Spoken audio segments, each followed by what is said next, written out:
Hello again. If you were to ask people why do they get disappointed, then most likely they would describe something like this. I'm disappointed that my son failed in his exam. I'm disappointed that my husband doesn't do what he promises he's going to do. I'm disappointed that I didn't get the job I wanted. I'm disappointed the team I support lost. Notice here that most of these things has to do with an external behavior of someone else and little to do with the psyche of the person. But really, one of the main reasons that people get disappointed, upset, frustrated by the events happening around them is they expect something, and this expectation somehow does not come to pass, and they get disappointed. The main reason for disappointment or upset is internal first.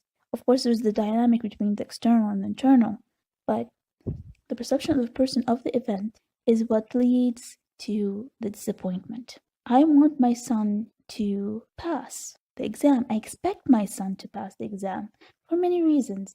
Because I love my son, I want the best for my son, I want my son to be the first in his class. And when the son fails, then all of these wants for the person are devastated. And this caused the person to feel disappointment. The issue in this, people externalizing the behavior. They don't realize and not aware that their perception of the event is what causes it. So in many cases, we see blame towards the other people who did this certain behavior, which disappointed us.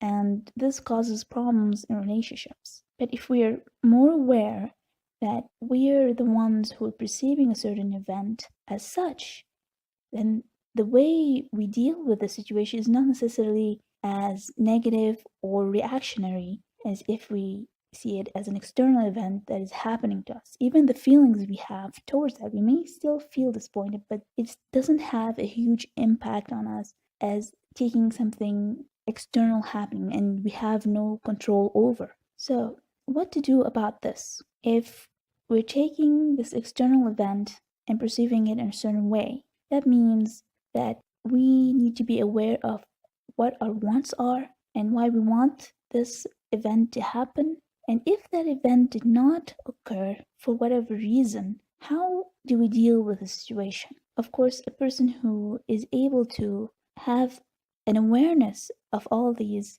different aspects of the expectations and the disappointments and the feelings that arise because of an event of this kind, and the person is not jarred the same way as another who's not aware of it. Now, the origin of the expectation is usually the ego, because ego really likes to foresee events in the case something negative happens. It's a way of feeling stable, feeling secure, feeling the world is occurring or happening as it needs to occur. And it's a natural aspect of ego. But sometimes ego takes too much control of the psyche and starts to expect things that are actually a distortion of reality.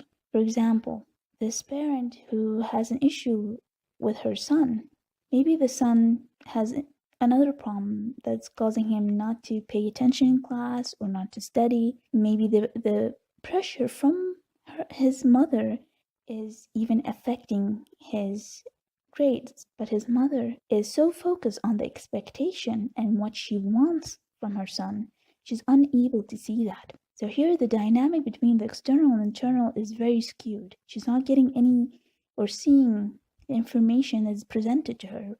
Probably she's not noticing her son has issues, and this is problematic. So first, there's the internal aspect of the expectation, being aware of that and what it leads to. And then you have the external aspect. Am I really perceiving the situation correctly? Am I really perceiving the situation as it's really happening, or is my perception skewed by my actual expectation? And one of the most prevailing expectations of people is to be happy. And there's nothing negative or wrong about wanting to be happy, but really, this expectation is deformed somehow because this assumes that when we're aiming to be happy, we're actually excluding the whole human experience. Who can you find that's actually happy 24 hours a day for the rest of their life? Even if a loved one died, they'd still be happy.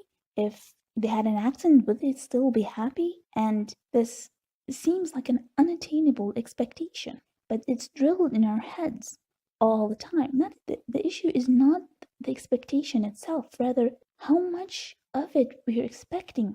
And if we don't get it, we tend to project on others our problems. And if we don't get it, we feel so disappointed and so unhappy with ourselves. We cause more problems than actually addressing anything else. And you see many supposedly aware people who insist on they're actually happy, in what you seek needs to be happiness. Happiness is a state of being where things are going your way, things are happening. There's a difference between satisfaction and happiness. But to say that I do not want to experience any other emotion than happiness is not really realistic. Of course, you seek what you want in a more balanced fashion. Definitely, if you get what you want, you're gonna be happy. That's just a byproduct of the feeling that our psyche gives us, the feeling that yes, things are going your way, things are happening, things are in flow. But if you just focus on that and forget that there's our steps, you need to get to your goal, and things don't just happen that way, and then you start to project this and saying, oh, this person's happy and this person's happy and I'm upset. But that's not really true. Everyone has their sad story, and everyone has issues they need to address and deal with. So the idea is not to be knowing just your life purpose or being happy or just attaining your goals. The most important thing is to be aware of what's happening, to be aware of your internal psyche, to be aware how this dynamic is happening with external. Are you seeing the external as you need to see it? So I want to end with, it's important to, at any time, if you feel upset or disappointed, to reflect upon what's happening with the situation and not act on it immediately. Rather, take the time to see what's happening, to know your own self, and to know the situation at hand. This will definitely go a long way with you. Thank you for listening. Until next time. Bye.